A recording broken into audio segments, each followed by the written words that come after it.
Good morning, everybody. My name is Maria Marrugat. I work for EIT Urban Mobility, and today I'm gonna lead you across this call for proposal for citizen engagement activities. First of all, let me explain you very briefly what is EIT community. As you know, EIT stands for European Institute of Technology, and there are 8 KICs that belong to them. KIC stands for a Knowledge Innovation Community. And so basically, we work together with other KICs in those topics that we believe they are cross-sectorial, such as New European Bauhaus. In this project, we join with Climate KIC. Here we have Natalia Vera with us. They are leading this activity, and we are working together, obviously me as Urban Mobility, but also EIT Food, EIT Digital, and EIT Manufacturing. So we're going to explain you, let's see the next slide. Wait, sorry, I went too quick.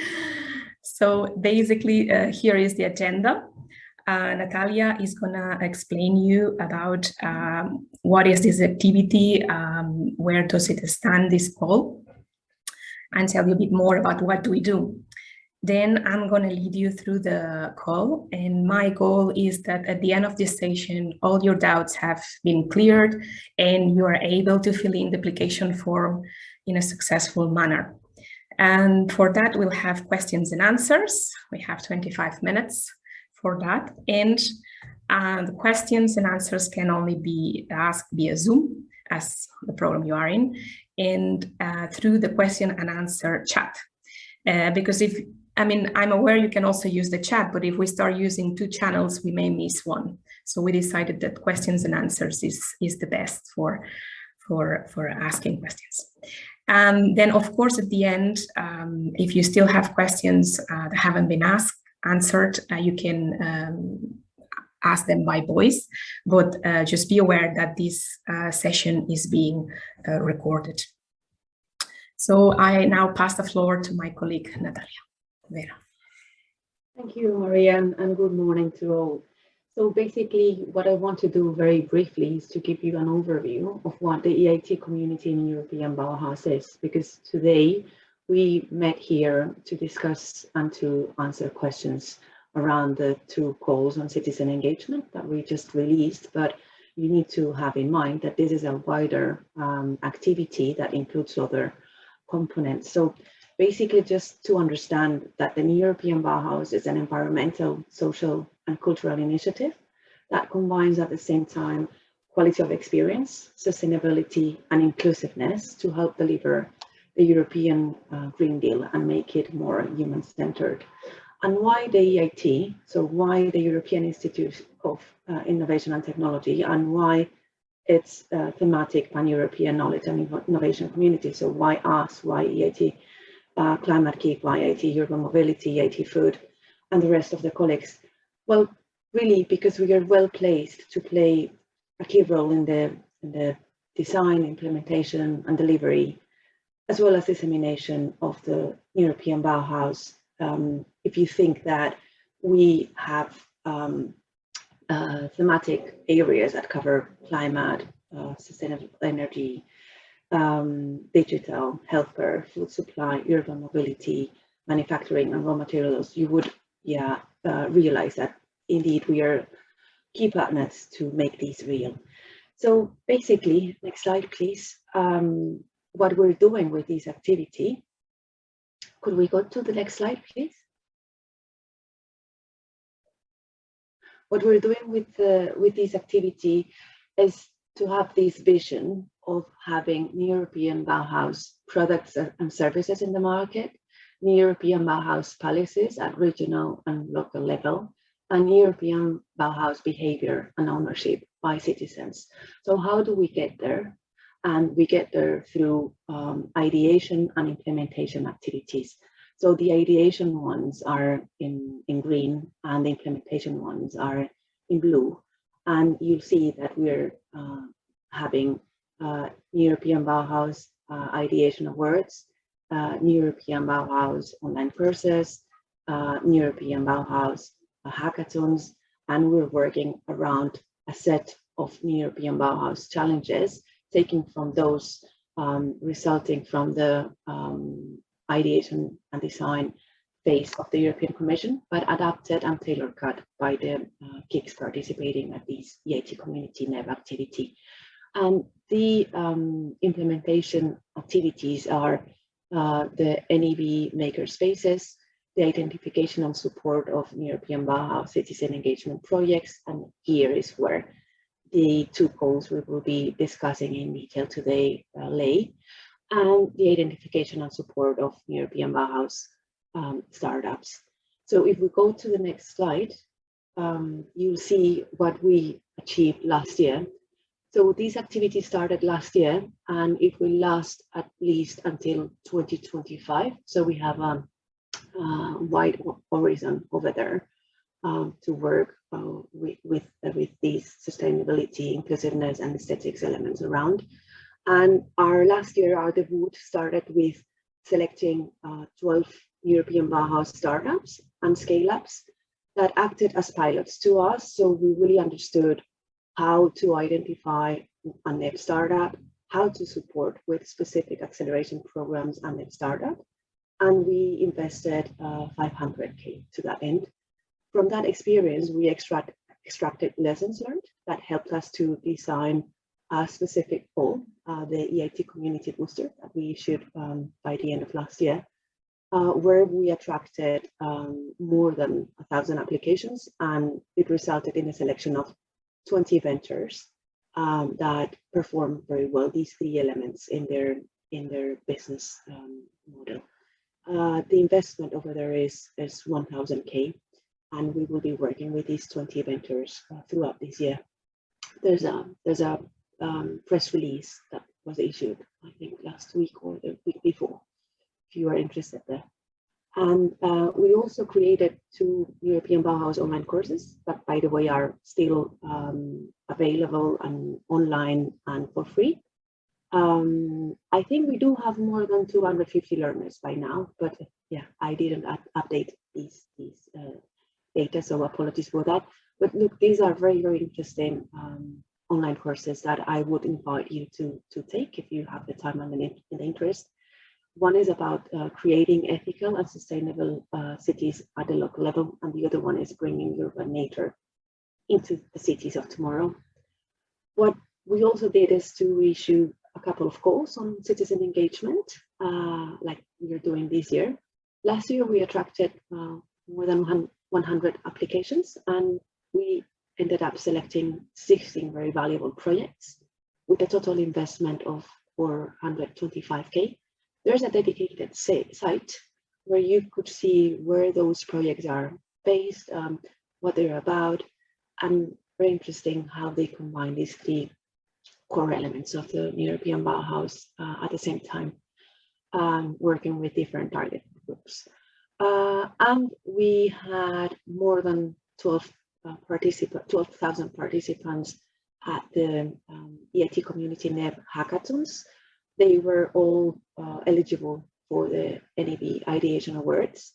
It resulted in 4 winners that were also released a month ago.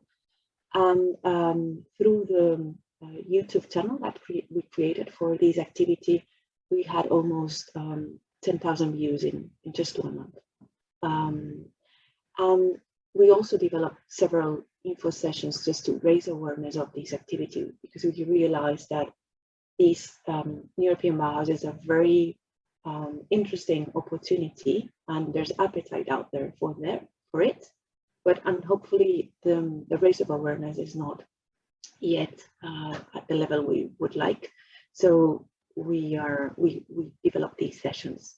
So that's what we did last year. And in the next slide, we will see what we're planning for this year. So please stay tuned, because these opportunities are funding opportunities for you and for any NEB actor or interested NEB actor. So there's these EIT Community in European Bauhaus call for proposals for citizen engagement activities. The other one on co-creation of public space through citizen engagement. So these two belong to the citizen engagement ideation work package. And you'll see the budget for the first one is 120K, the second one 270K. And we will be having 15K per proposal in the first one and 45K per proposal in the second one. We will also, we also issued, because this is released, I think it was released on the 6th of April. Yes, it is the 2022 European Bauhaus Hackathon Week organizing partners. So basically here we're asking partners, and this is only for partners of the KICs dealing with these EIT community NEB, to propose themselves to organize a hackathon dedicated to the European Bauhaus. So we will be selecting 6 hosts throughout Europe and associated countries with a total budget of 180K, and we will be giving maximum of 30K per host. So this is for partners that have expertise in European Bauhaus and in organizing hackathons. And we will issue in June, early June, the new edition of the NEB Ideation Awards. So here awards will be for 5 categories, and we will be giving 10K to each winner, total of 50K of investment. And we will be having the EIT Community Booster again with a budget of 1000K, and we will be providing 50K per startup in a blended manner of direct cash and acceleration services. So this is it for what we will be having this year, and I would encourage you, if this is of your interest, to attend next Tuesday, that's the 3rd of May, the info day on the EIT community NEB, where we will be presenting these more in detail. And I think we can post in the chat box the link for you to make your registration if that would be of your interest. So I think this would be it from me, Maria, and I'm open to questions should there be any.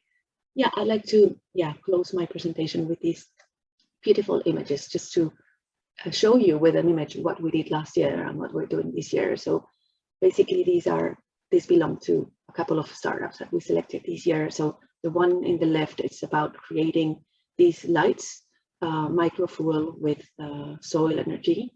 And the other one is about covering ugly facades of buildings with these printable covers that promote biodiversity and fauna establishment.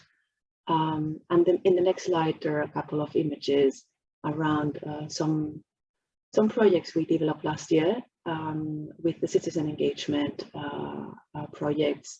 You see it was engaging schools in creating nature-based solutions. It was engaging youngsters in the care of common social spaces. And it was promoting youngsters' leadership and sustainability, including aesthetics and being ambassadors in their social spaces. So that's it. Thank you, Maria. Again, I remain for questions if needed. Thank you so much, Natalia.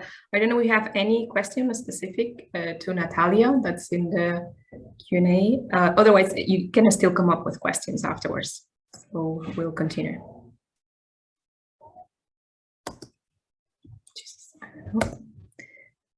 That's her email if you want to reach out to her.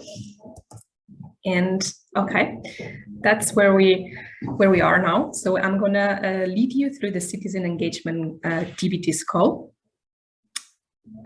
So what do we aim? Sorry, I need to. Okay. Yeah, we're looking for inspirational, beautiful, sustainable, and inclusive projects that aim to obviously raise further awareness of the new European Bauhaus initiative. And not only that, we want to see how this can be implemented, what are the implications, and what are the achievements. And of course, we also like to showcase the role of citizens that they can play in improving the quality of city that they're living in.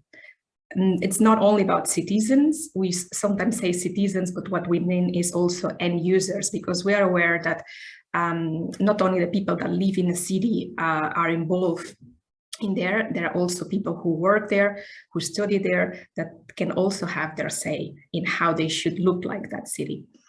We also aim to strengthen intergenerational and intersectorial collaboration between different stakeholder groups, and obviously empower citizens with the necessary tools and information to get involved in decision making. So basically to make them be able to, capable of find the right well-found solution. Sometimes you may like to do some educational activities to empower them, to give them even further understanding of what could be done. And by doing that, we will collect citizens' perspectives and suggestions for new European Bauhaus challenges. So, and of course, all solutions need to integrate the three core of the new European Bauhaus values that I'm sure you all know by this stage is sustainability, aesthetics, and inclusion. And the three principles as well, that is multi-level, participatory, and transdisciplinary approach into all the projects. So all the activities need to address at least one of these challenges. They could be addressing more than one, and we'll look at the application form, how you need to specify that, but at least one of them. These challenges have been recollected by the European Commission. As you know, the new European Bauhaus is an initiative started by Ursula von der Leyen. And by the end of last year, through their co-design phase, they found that these are the four axes that people are more involved. So reconnecting, excuse me. So the axes are reconnecting with nature, gaining sense of community and belonging, prioritizing places and people that need it the most, and the need for long-term and circular ecosystems. So all the projects will help citizens take more sustainable habits, co-create new services or solutions, and empower them to implement those solutions in the communities by triggering change, by actively influencing local policies. We don't want the projects to only to start and finish within the timeline that we give you. We like to go further, and for that we do ask to align with local policies and actively engage with them.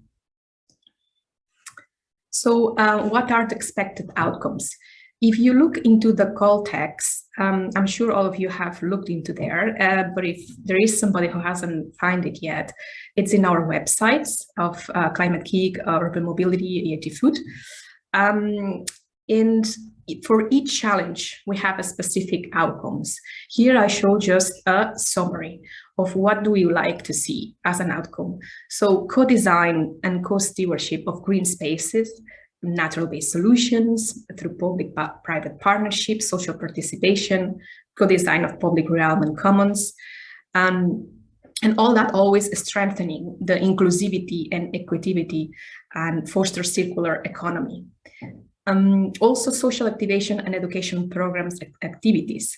And on those topics, again, natural-based solutions, highlighting commonalities between sustainability and resilience, promoting heritage and culture, because this is a way to enhance the sense of belonging between different citizens, changing group of behaviors towards more circular approaches, and of course could also develop and implement social interventions, encouraging cultural understanding and connection between different target groups. These are only some examples, and at the end you will see that we have a website that you can see last year projects, as also to see how do they look, these examples. So let's go to the specifics of the call. The grant will award 8 proposals, 15,000 each grant. The project is funded 100%, but it cannot exceed more than 15,000. It doesn't need co-funding, but it could be positively assessed if 2 proposals are assessed, have the same grade. One is with co-funding and the other is without. The co-funding one may get better grading. Deliverables, of course, we want to see the successful implementation of your proposal in 8 different cities of EU member states or Horizon Europe associated countries by 30th of November of this year. And you will deliver an intermediate report and a final report, and that is only to show what have you achieved. Eligibility criteria. Applications obviously are eligible by a public-private legal entity within the EU member state or Horizon Europe associated countries. So any company, any sort of association, as long as they have they are formed as legal entity, they are able to apply. Applications from risk countries are encouraged. And you can see in our call text which are those countries. And this is because we aim to have a good spread throughout Europe. No consortia allowed for this call. And that means it's only one entity who needs to apply. That doesn't mean that this entity collaborates with others, but it's only one entity who will apply for funding. Proposals most clearly address the 3 mandatory KPIs and the target, and the applicant must complete all the sections of the application form in English, respect the limit, because otherwise it wouldn't be fair to other applicants, and submit it within the submission deadline, which is 29th of May, 23:59 fest. And the activities will take place between 1st of July and 30th of November. I don't know, do we have any question here for eligibility criteria, or Anne, you have it all in hand? Hey, good morning, everyone. Yeah, so I have already answered a couple of questions regarding the eligibility, and there are other actually questions more related to the content, but also on the implementation of the activities, most likely for you, Maria, but I don't know if you want to take this now or later on. Okay, then yeah, maybe we do it later, because now we're going to go more into the specifics of the application form, and maybe I will answer those questions by what I'm going to say. So here is the requirements of the application form, and here is where you need to demonstrate the value of your proposal. It's only one document that you need to submit, and that's it. That's the template that we have in our website. So it's in a Word document, but it specifically tells you the font, the maximum amount of what you can write, and then you need to PDF it and send it to us. So project information, name, acronym, a start date, and end date. Acronym is just for us to be able to classify them in an easy way. Applicant information is including PIC number and GDPR consent. The PIC number is EU registration, where you can find it in the EU portal. You will see the link there. And GDPR consent is just a tick you need to mark in the application form. Executive summary. And so we would like to see a clear, concise description of the project. And then you'd also require to select keywords from the link. And that's, again, for our own classification of projects. And if you don't see any word there, you have the possibility to add 3 keywords in the next question. And then here we can see the NEP challenges again. In the left-hand side, you can select more than one. So you may have a proposal that connects with nature and brings a sense of community and belonging. But then on the right-hand side, we ask you to select which of those is more representative of your proposal. Then the background information, define area, location, and the project will take place. Specifically, we'd like to know what are the challenges of that area and what are the relevant city regional strategies. How do you align with them? How is this project important in that specific area? And citizen engagement activities to further understand and co-design contextual solutions. Excellence and innovative aspects. We like to see the objectives are smart, specific, measurable, achievable, realistic, and time-bound, and how they are clearly related to outcomes. We like to see how your proposal addresses the NEP challenges, and how embeds, integrates the core values of sustainability, aesthetics, and inclusion, and also the principles. We also like to ask you to describe your methodologies and tools that you're going to use to engage with communities, to identify challenges and co-create solutions. And overall, you need to prove, overall, you need to prove that the proposal needs to be needed and relevant for society. On the right-hand side, we see the evaluation criteria. So basically, this point refers, this number 5, relates to this evaluation criteria, a total points of 35. Just to mention that this is exactly what the evaluator will have in their hands to grade your proposal. So please, after you have writing it, do yourself a double check that you have answered all these sections to get the points. So impact. So we want the impact obviously to be at all dimensions: social, economic, financial, and in general sustainability. And we like it to be measurable, quantitative and qualitative. And we'd like to see what are the described plan activities that raise awareness of citizens, and how they identify, prioritize challenges to co-create solutions. We like to see if there is a potential to upscale these in other locations. This is not the end of a journey, this is just a beginning. So to see how could this keep growing in other locations in the future. We like to see also that you have identified a clear target of citizens or end users, and always taking into account gender dimension and social inclusion.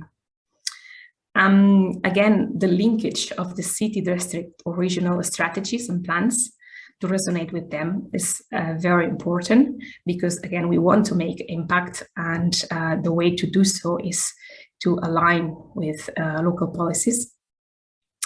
And explain us, please, how are you going to disseminate at local context to reach out to the targeted groups and city officials to align with them with the strategies.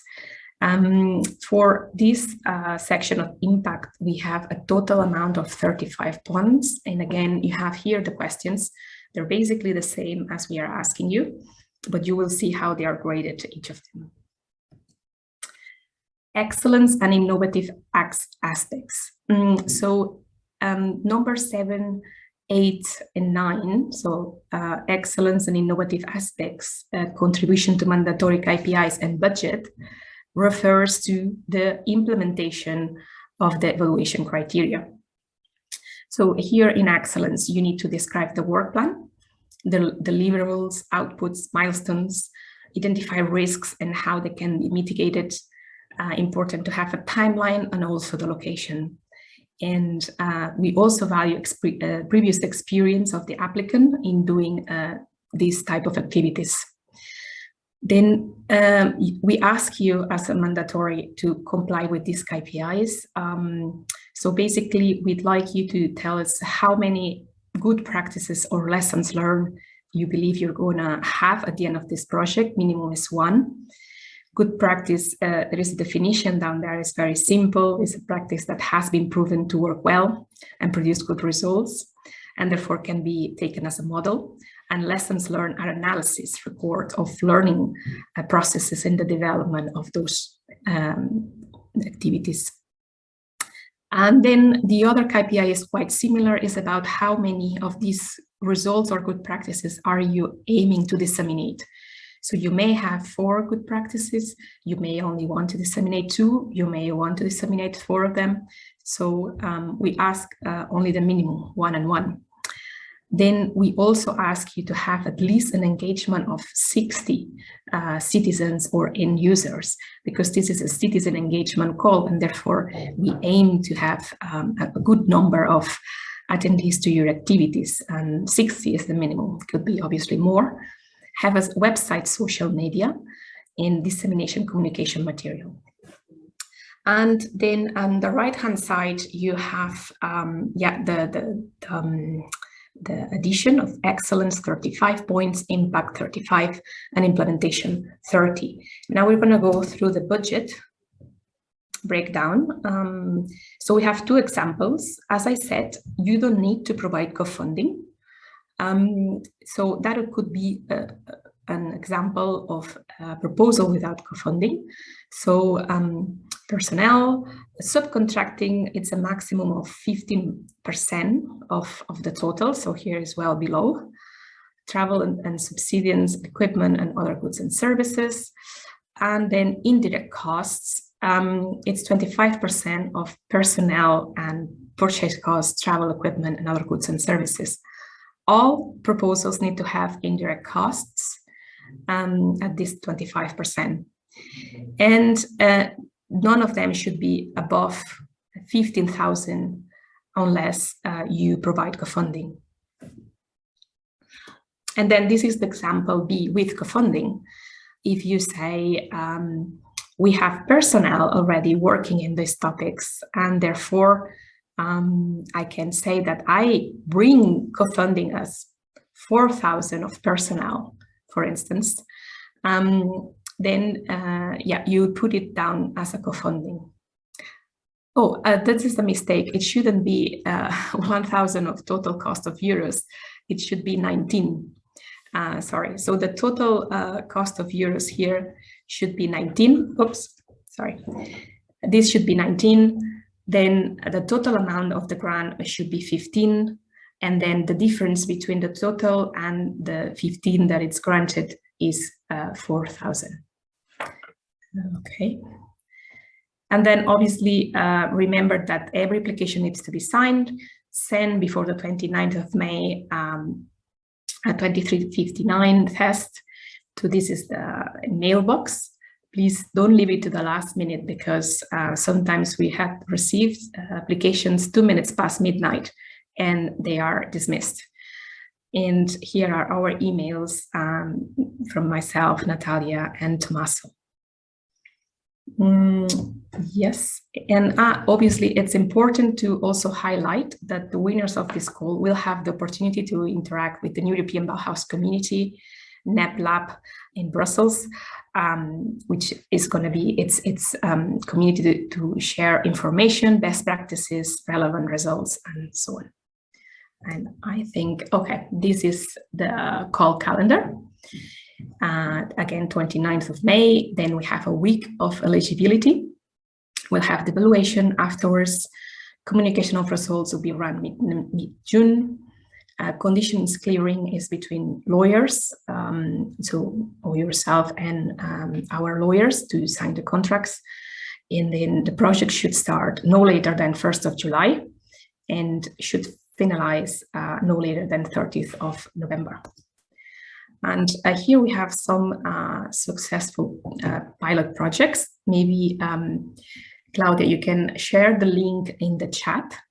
Let's see how we are with time. I don't know, maybe I can, and Laura, tell me if we have questions, maybe I answer the questions and then we can go through the projects if we have more time. Yes, actually, there are several questions that was posted in the Q&A. Should I actually read them aloud, or you can see directly the list next to you with Christina, as you prefer? Okay. I can. Okay, let's wait a second. So many things in here.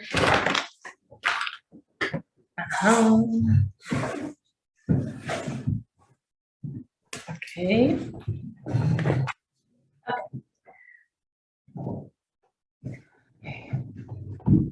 Okay, is there a scope of rural citizen engagement? No, we haven't defined a scope for rural citizen engagement. It's up to you to define it, as long as you are addressing the new European Bauhaus challenges. I don't know, Natalia or Ilona, want to add anything?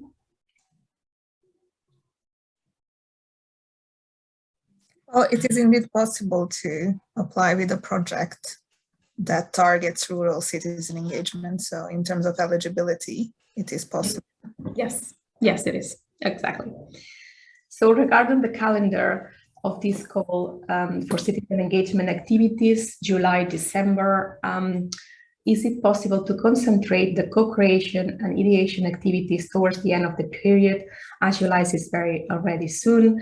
I'm working with the collective makers, thinkers on a mobile outdoor classroom to share plant-based knowledge related to healing and nutrition between Martinique and France, and we'll need the first month for preparation. Yes, when we say that the activity should be taken from July to November, it's actually 30th of November that finishes. Doesn't mean that activities have to start engaging in July. It means that you, as you well say, need to start preparing those activities before it happen, maybe in September and October and November. So yeah, we call activity the whole project, not the actual activities of engagement. So yes, it's possible. Which is the website of the last year's approved proposals. I think, Claudia, you have already shared that in the chat. And also it's in our call manual. There are lots of links there. They are embedded in the Word, so please check them. So do we have to make an implementation in 8 cities before 30th of November? So when we say 8 projects to be implemented by the end of November, doesn't mean that one person needs to implement 8 projects in 8 cities. It means that you apply for your project in a city, town, rural area, and another applicant does the same, and we will select 8 different ones. The 15K is for the 8 projects. So no, the 15K is per each project. So it's a total of 120K. Each applicant, successful applicant would be awarded with 15K to develop their project in a town, region, or rural area. What about existing already started activities? Can the new proposal build on top of existing started activities? Yes, that's a good question. Yes, they can build on top of existing activities as long as they have a good fit with the new European Bauhaus challenges, principles, and you bring another dimension to what is already being done. So it's a continuation of this, but applying the new European Bauhaus approach to it. So basically, you wouldn't be able to do that without that grant if you didn't get it. Yeah. Are international collaborations encouraged and given a preference in the evaluation? International collaborations. Okay, Ilona, do you like to answer this one? Yeah, so essentially in this call that we are discussing, consortia are not allowed. So in this sense, international collaborations can be still encouraged, but funding-wise, they won't be eligible or cannot be included in the proposal. Mm-hmm. Yes, but of course, for the dissemination bit, mm-hmm. It's more than welcome. Yeah. Mm-hmm. Yeah, exactly. They can collaborate, but they will not be presented as partner because we, in this call, consortia are not eligible. So if they are in touch and they collaborate somehow, it's fantastic. But yeah, they wouldn't be represented as partner in this call.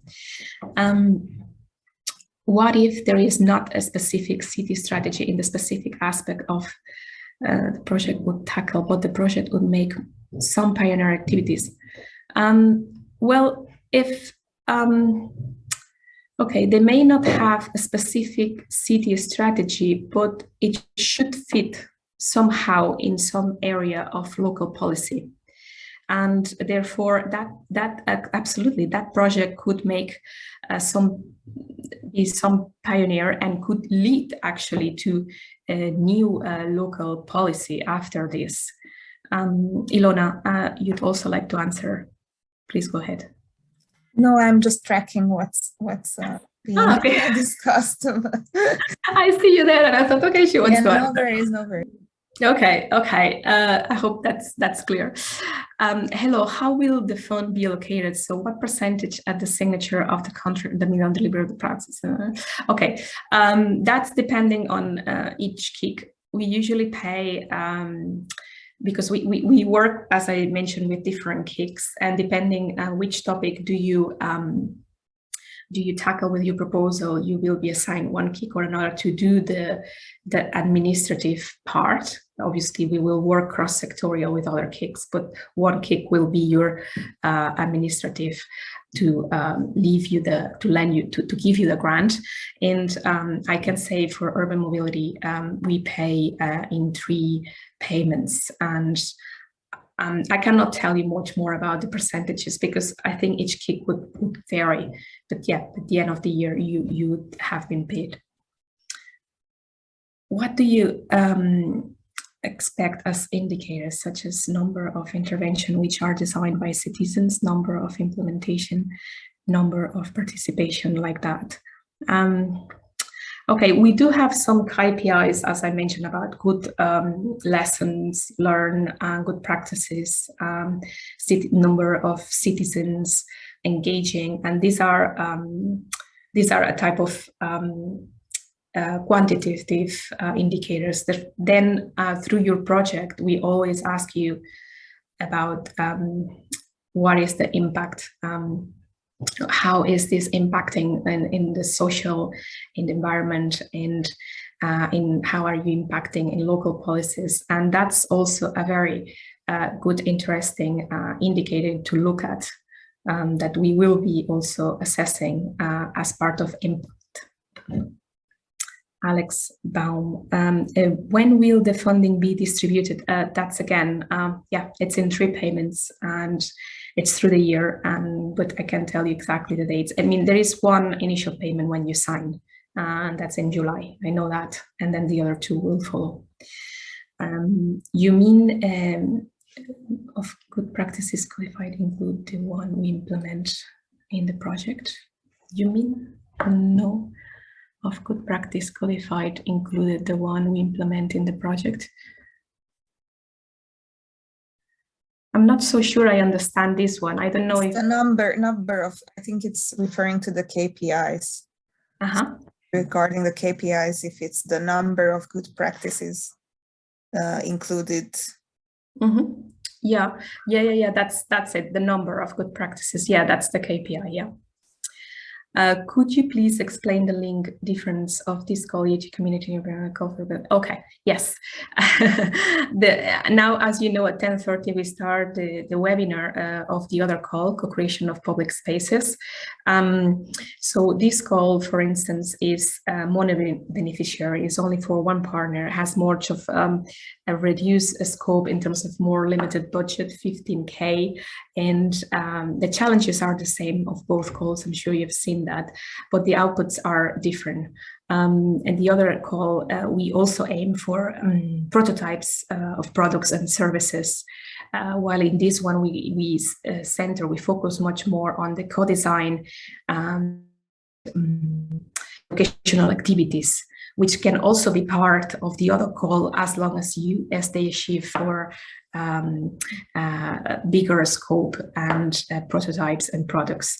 The other call also is has a budget, or a bigger budget, 45K, and consortia are allowed there, so they can be partners from 2 to 4 of the consortia. And if you're interested, you can follow at 10:30. How personal cost needs to be justified? I think we will, again depends on the kick, but I think we do have timesheets, right? Maybe Anne-Laure, you know more about that. Actually, our colleague Max is. Max, yes, I've seen him now. Yes, yes, I've seen him. Yeah. Hello, can you hear me? Yes. Yes, I'm not sure. He tells me that the video is not working, but so yeah, please, can you repeat the question? Yeah, how personal costs can be justified? Okay, so just personal costs need to be justified with various documents, although we will not ask for these documents. You only have to have them ready in case of an audit. And this document is the labor contract and the timesheet. The labor contract is the normal contract you have with the employer and the employee. And the timesheet reports the number of days worked on the project. There is a template from the European Commission about timesheet. We will forward to you when the time of cost reporting comes. It's a very simple table where you say how many days you have worked during each month and sign it by your supervisor. That's it. Okay, thanks so much. But again, these documents are for you and should not be sent to us. Keep it in your records. Mm-hmm. Okay. Could my calendar question be answered in the Q&A? See above. I think maybe Anne-Laure have answered that question, right? Yeah, that's completed. Okay. Yes, you did it, yes. Okay, good. How much has the cost calculation go in detail? For example, do we have to describe how to whom we do subcontract, or how many people get paid through the boys' personal costs, etc.? So thank you. That's again for Max. No such details. The budget table is necessary, being how much budget in terms of cost each entity is foreseeing for each type of cost. So entity A needs 10,000 of personnel, 10,000 of travel, and 5,000 of other goods and services, and the indirect costs that are resulting. And that's it. You don't need to tell us whom you are contracting as a provider, nor how many persons with salary and so on. Not this is confidential information. They might be asked if an auditor comes, and the auditor can ask for proofs, but this is unlikely in general. Mm-hmm. Thank you. Does the project have to be related to a physical place, or the place has to be indicated just as the venue of the event? No, it can be both. It could be related to a physical place, but it doesn't have to be, but at least you need to say which citizens and users of which city, town, or rural area are you engaging in your activity. Is it also possible that the same organization does apply with one project of citizen engagement activity with another project of the call of co-creation? Yes, there's no problem. You can apply to both of them. But as I said, the co-creation public space call, you'd need to form a consortia with other entities. In Chapter 3, a strategic focus of the call is stated on the requirements that applicants must have proven experience and hands-on experience in leading and coordinating at least one previous citizen engagement project with the target groups involved. Our organization has experience in national calls and projects that have not been co-funded by you, but have been related to active citizenship. Does this meet this condition? Yes, it does. It doesn't have to be e-funded projects. You just have to have the relevant experience of engaging with citizens, and you can, in the application form, any of you, because the space is limited, you can also put links that give us a better flavor of what you do. Will be allocated the funds at the beginning of the implementation. As I said, it'll be around 3 payments, and one of it is at the beginning. Is it possible some application with proposals for Ukraine? I think, is it Ukraine, Horizon, Anne-Laure, is it Ukraine, Horizon Europe associated country? I'm not sure. I don't know if you have it in. I'm actually. Oh, Max. Yeah, Max. So it depends on the status of the entity, if it's a subgrantee or a beneficiary. In case of subgrantees, the entity can be from any country of the world, or basically, except unless, given that they do not receive more than 60,000 euros of funding for the project. If the entity is a beneficiary, it can only come from a country from the EU or an associated country, such as some Balkan countries, Israel, Iceland, Norway, I think there's other countries. UK, Yeah. Switzerland did not sign yet. Okay. But Max, we limited the call to EU and associated Horizon Europe countries. So Okay. I think the question would be if Ukraine belongs to that list or not. I know there is a document that shows all the Horizon Europe associated countries. We just need to check to that, and we can, if you leave us your email, we'll get back to you on that one. I'm going to share the link in a moment in the on the chat. Okay. Fantastic. Thanks so much, Anne-Laure. Do the 60 participants need to be present in one event or throughout the project? Throughout the project, it doesn't have to be in one go, and it can be more as well. My collective is anchored at NSAT Lab, École Nationale Supérieure des Arts Décoratifs Paris. Can we best apply as an educational entity, or can I best apply as artist and fellow researcher affiliated to this art school? I mean, you can apply as wherever you like to, as long as you can prove you are a legal entity. That's no problem. And then I think it's more that's just an eligibility check. I think it's more important what's your proposal about. Yeah. Can the project be the start of a company school, or can it only be a standalone project? Can the proposal be a start of a company school, or can it only be a start? Okay. Yeah. Okay. If that project leads to a start of something bigger, that's as a company or a school, that's I'd say that's fantastic. But of course, again, it needs to be tailorized to what we're asking in the call. So as long as you comply with the European Bauhaus challenges and the requisites and the outputs, if after all that you can start a company out of it, fantastic. We will recommend you the EIT booster call to get acceleration services afterwards. What sort of management structure mentioned in the evaluation criteria are expected and encouraged?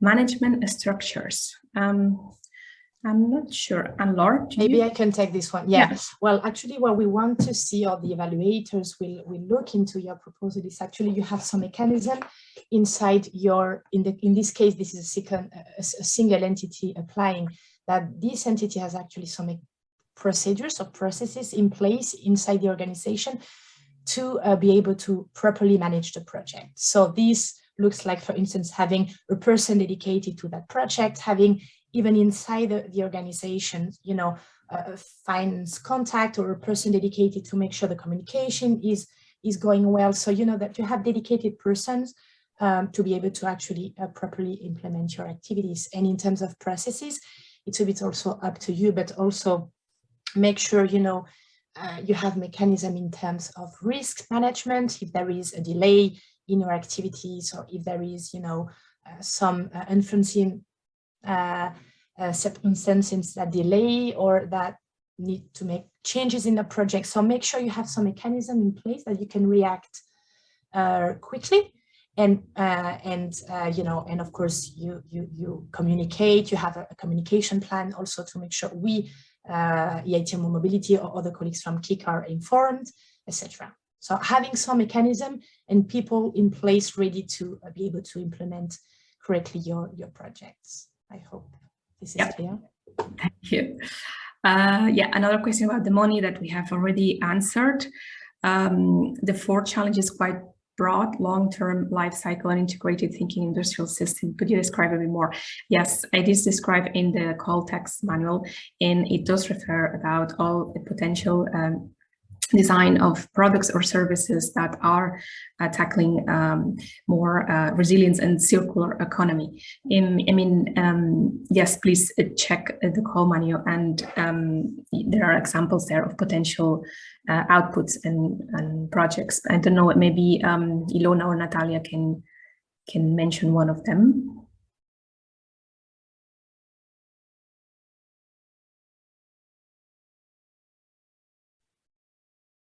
Maybe Ilona.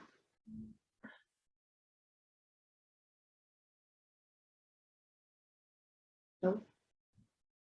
Okay, The fourth challenge. Yes. I think that this is something that EIT manufacturing is specifically in charge of, but it can be in a more abstract manner. We encourage projects that say are aligned with Climate Kick's long-termism deep demonstration. So it can really focus on how we might achieve this shift towards short-term growth-oriented thinking and encourage behaviors that do not perpetuate these destructive patterns. All right, thanks so much for that. I mean, I'm sure we have more further examples. I know there are further examples in the call text too. How much of the budget is available to staff? Max, is there a limit on that? I don't think so. Is there? Is there a limit on, sorry? Staff personnel costs. No, there's no limit regarding portion of your budget. No, there's no limit.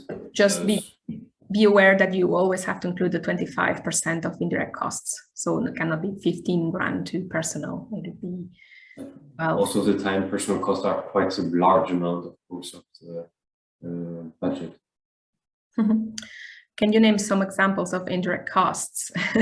Max, again. So indirect costs do not have to be justified. They're calculated automatically. You don't need to provide any document in case of an audit, like for personal costs or purchase costs, to justify indirect costs. The regulations think that when you hire personnel or you purchase some goods and services, there are indirect costs that are linked to these activities, being the rent of your offices, the electricity, the hospitality costs, and so on, or other services, for example, operational services you have within your organizations. And these 25% of indirect costs are here to cover those costs. Sometimes it's higher, sometimes it's lower. So this is the European average that is in place since many years. That's why no need to justify them. They will just calculate them automatically on top of all direct costs except subcontracting, because in case of subcontracting, it's thought that as you subcontract the task, you do not have to manage it and no indirect costs are coming. So in the table, it is shown indirect costs as 25% of personnel, other goods and services, travel and subsistence, and equipment. So whenever you have those, make sure you add the 25% of that. Can we have the link projects from 2021? That's already shared in the chat. Will you please share the presentation? Yes, we can send it to you, and also the recording will be available in our website. These lists suggest Ukraine can apply.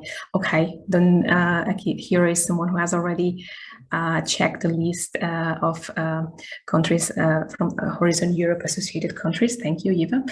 Can we invite an international lecturer from the UK, and would it count as personnel?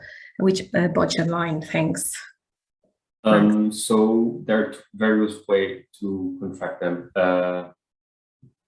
It can be as a purchase cost, like other goods and services, because you're contracting a service and purchasing it, and it goes under other goods and services. You can purchase from any country of the world. Of course, if you purchase from the Bahamas, maybe it looks a bit suspicious, but this is usually not the case. Yeah. And then the person can also be hired as a natural person, which is a personal category, A2, known as freelancer. So they are not. It's not a working contract. It's the person is hired on a temporary basis for a specific task. This is also another solution. If the person is taking care of an entire task, the person can also be hired for subcontracting. It really depends on how you want to hire the person for which task or which condition. But the origin of your provider, because it's on the provider, does not matter. Here, the EU does not limit you and from where you purchase it. All right, thanks so much. GDPR consent is that you agree that your data, because we are asking their personal name and company and address and emails and so much, your data is going to be shared with the KICs for their evaluation to be possible. Okay, I think we go through all the questions. Maria, sorry, just before we move on, I just wanted to confirm about the Ukraine participation, because I think it was a kind of a question. So indeed, we can confirm Ukraine is eligible for receiving funding in this case. Really happy. Fantastic. The data is from a civil servant or a mayor, 7 deputy mayor. Okay, signature. Okay, so so what do you mean there? Sorry, Maria, I'm not sure I understand. If you can clarify it with your question. Who needs to sign the form? Okay, anyone who is going to be responsible for the project. So, of course, we want to have a signature of a person that if you get awarded, the project is not going to be held back because it hadn't been signed for the right person within the organization. And it's up to you to decide who is that person. Application from UK eligible. Have they signed the Horizon Europe associated countries? I think they have, or I'm not fully sure. I don't know if Laura, Max know. So they do, but there is a specificities for UK, actually, United Kingdom. Because UK has not signed it yet, but they are expected to sign it very soon. Always, yeah, very soon. So it's category between both. So yeah, that's. But and the particularity of actually UK is that they cannot receive. I mean, in this moment, as Max said, there is this kind of. We don't know exactly. So in principle, they can apply, but they won't receive EIT allocated funding. So they need to apply to their national funding agency, exactly, to receive the money from actually the national government. So it's not completely clear as usual. Yeah, unfortunately. So we recommend you to recommend them to contact their national contact point regarding this to see how they lead them into. Yeah. Is there a separate doc available on your website describing in detail what exactly are indirect costs? I don't know, Max, if we have any definition. I thought it was clear, but if somebody wants to know the definition of that, do we have it somewhere? Actually. No, I think that if we have answered this before, maybe when it's written, it makes more sense. And if not, you can reach to us and we can answer by email. I mean, the definition of indirect cost is very short, according to. For him, it's clear. Yeah.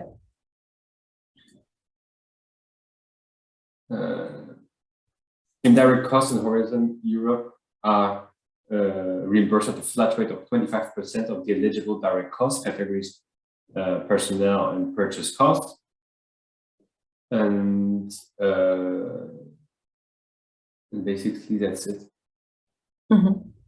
There's no justification needed. There's indirect, as you can imagine, it comes from renting of the spaces, the accounting services, all HR, all the horizontal services you have within your company, the electricity or gas you need to pay, all the indirect costs, all the persons and costs you have to pay, resulting from your activities.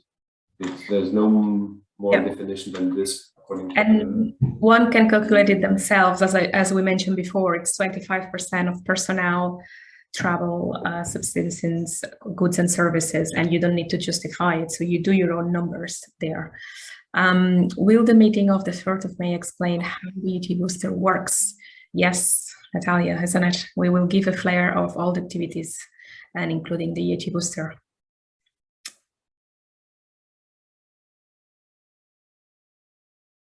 I think maybe now we're clear out all the questions, all the doubts. Is anyone who would like to ask any other? And if not, you have our emails in the presentation. We're gonna send them to you. Here you see the successful pilot projects from last year. This is the link from last year. It's in the chat. I'm not going to go through them now because at 10:30 we have the start of another webinar. But yes, you can check them yourself on the website. And yeah, thanks so much. Okay, okay, so thanks so much. I mean, I can say this is a very quick project from it's in Lugo in Romania. They were working with the students to define what are the barriers that they had to go by bike to school, and they proposed some solutions, and they had a map, interactive map, showing those pictures there, showing the barriers and solutions. And the ugly foodling, it was about connecting the consumers between those food that are not appealing because they look different, but they could look good, and they were connecting how to say, the elder generation with the younger. The elder brought experience and the memory of times that there were scarcity of food. The younger brought the innovative technology to put together an app for that and bring together a sense of community. That could also be an example of long-term circularity, trying not to produce much waste. That could be also an example of sense of belonging challenge. And the number 4 that we're asking for, an example of long-term products. And the youth climate leaders, and then they develop trainings in Lisbon for young innovators, so to build up their capacity to tackle climate change. So that's in a nutshell what we are doing. I hope it has been very useful to you, and we are looking forward to receive your applications by the 29th of May. Thank you so much.